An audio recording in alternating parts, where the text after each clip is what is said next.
So what's up, y'all? So this is going to be your homework support for EL2, which is just having a new way of thinking about what we did for EL1, interpreting lines of poetry. But in this sense, or on this day, we decided to also add in stanzas. So now you want to interpret stanzas that you were giving, and then be able to identify the figurative language and or adjectives and verbs that are also within that stanza to also help explain how you reached your interpretation. I want to be very clear. Again, it's you are coming up with the interpretation and then just explaining how that stanza helped you to reach the meaning of the stanza. Okay? So I'm doing it like this because clearly the last time I did it, it just wasn't working. No one could really see the model. So I'm going to try to get through all of this in this way. I think it should be better. So with that, and we're going to just kind of zoom through what we did today. Because we already know the goal. We understand all of those things. Yes, yes, yes. And we understand the poetry share. Yes.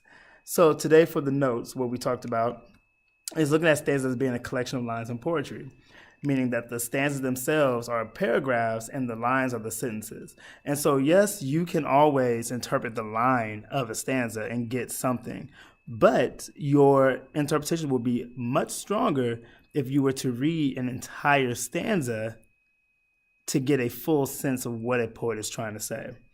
Now, stanzas, again, sometimes you have poems where the stanzas are already broken up, but there are also times where you may have one large stanza, sometimes, especially in free verse, and in those you can clearly identify where the period is and where certain thoughts end, and then separate those thoughts, chunk them up into stanzas for yourself so you can get a better understanding. So those are ways to think about it. The few that we talked about today, so we talked about the couplet. So when you have 2 lines, those are called couplets in the stanza. When you have 3-line stanzas, those are called tercets. 4 lines are quatrains. 5 lines are cinquains. 6 lines are sestets. 7 septets. And 8 are octaves.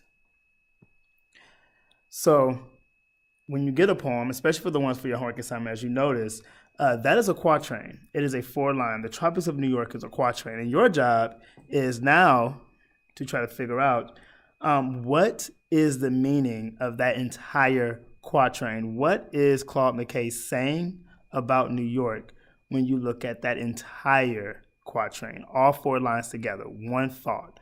What is he saying? And so the best way to do that,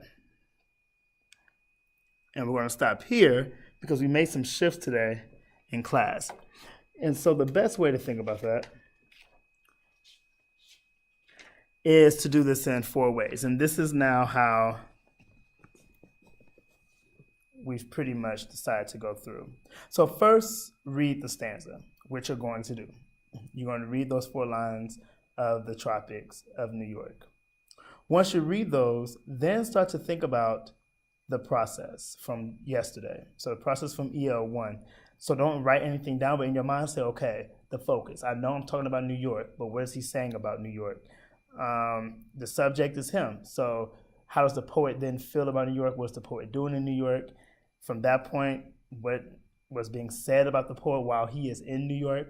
Get all those out and just process that. Think about that in your head. Once you do all of that, then give the interpretation based on what you see and do the exact same thing.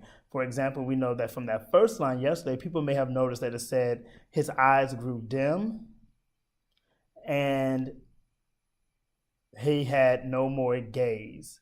And so a lot of people said, oh, well, I know when I think about the word dim is like the light going low, so it's getting dark. So now it's like, well, maybe he thinks New York is a dark place. And then people saw no more gaze, and gaze being something where he can't really see a lot. There's nothing really there. It's hard to see. And so it's a dark place that's difficult to see or difficult for him to see or maybe see himself in, if you think about that. And so that's just from the first line. But then you have the rest of it that you want to go through and then put those together to come to one clear interpretation. What is he saying about New York? Not just being dark, but there must be more to it based on the other lines. Once you have that, 4 is then go into the explanation. So it's going to feel just like a regular Lagos paper. It doesn't have to be in depth. I don't need a conclusion, but now you're going to use the stanza language to then tell me how information in that stanza helped you. And what that can look like, got a lot of stuff. You're going to see a little junkiness, but that's okay. It's like this. And so this came from what we did today in class and working with 7C, and this is just one way of doing or thinking about the process. So we took America, as you see that quatrain, that first part, this is the interpretation. So reading this entire thing, this is the meaning. We're saying that Claude McKay is saying that America gives us anger and disappointment, but at the same time, it's intellectually stimulating. Knowing that intellectually meaning something that's very knowledgeable, is very just full of smarts, well-cultured, well-rounded, and then stimulating being something that shows a need, a desire, a wanting. From that point, I identified all of my adjectives, the things that I'm using to describe America, and the things that I'm using to describe words that are connecting to the poet. And then I broke it down and I used my language. This is a quatrain. So in the quatrain, if there were metaphors, I identified that. The metaphor, and I said how that metaphor connects to my adjectives that I'm using to describe, or even my phrases, if there were phrases in here.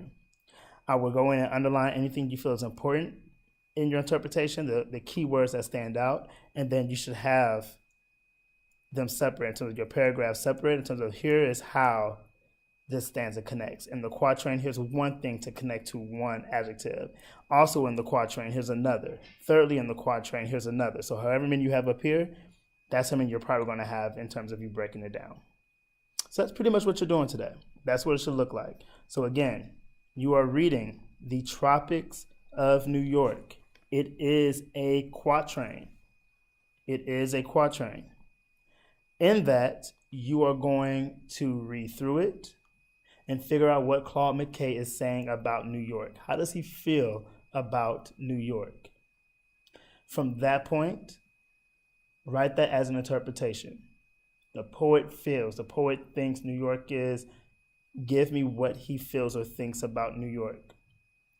And then, in 2 to 3 paragraphs up under, don't have to be in depth, you then will explain how that stanza. In the quatrain, blank refers to blank in my interpretation because. Also in the quatrain, blank refers to blank in my interpretation because. And lastly, in the quatrain, blank refers to blank in my interpretation because. So just follow that format and you should be good to go. Good luck.